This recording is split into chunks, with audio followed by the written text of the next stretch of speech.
அஸ்ஸலாமு அலைக்கும் ஃப்ரெண்ட்ஸ். மணக்க இடித்து அரைச்ச கோழிக்கறி ரசம் எப்படி செய்யலான்னு பார்க்கலாமா? வாங்க பார்க்கலாம். 1 ஸ்பூன் ஜீரகம், 1 ஸ்பூன் மிளகு, 1/2 ஸ்பூன் சோம்பு, அது கூட கொஞ்சம் கருவேப்பிலை சேர்த்து நல்லா இடித்து எடுத்துக்கலாம். இதை நல்லா இது போல் நல்லா நைஸாக இடித்து எடுத்துக்கோங்க. இப்போது ஒரு 10 வெள்ளைப்பூடு நல்லா தட்டி எடுத்துக்கலாம். அது கூட 2 துண்டு இஞ்சி சேர்த்து அதையும் தட்டி எடுத்துக்கலாம். சின்ன வெங்காயத்தை இடித்து அதையும் தட்டி எடுத்துக்கலாம். இப்போ இது நாட்டுக்கோழி கறி, இதை நல்லா இடித்து தட்டி எடுத்துக்கலாம். இப்போ ஒரு கடாயில் நல்லெண்ணெய் சேர்த்துக்கலாம். இப்போ வரமிளகா இடித்து வச்சுருக்க இஞ்சி பூடு சேர்த்து நல்லா வறுத்துக்கோங்க.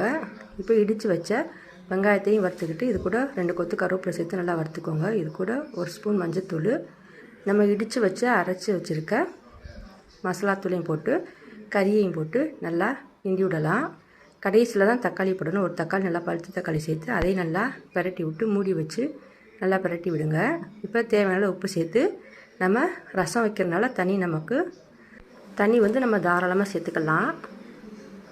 இப்போ நல்லா இது கொதித்து வரட்டும். இப்போ மூடி வச்சா நல்லா கொதித்து வந்திருக்கு.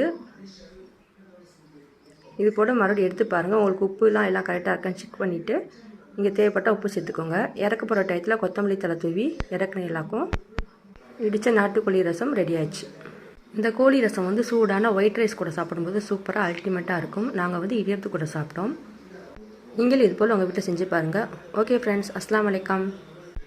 ரீஹான் வ்ளாக்ஸ் பிடிச்சிருந்தா லைக் பண்ணுங்கள், ஷேர் பண்ணுங்கள், கமெண்ட் பண்ணுங்கள், சப்ஸ்கிரைப் பண்ணுங்கள். தேங்க்ஸ் ஃபார் வாட்சிங்.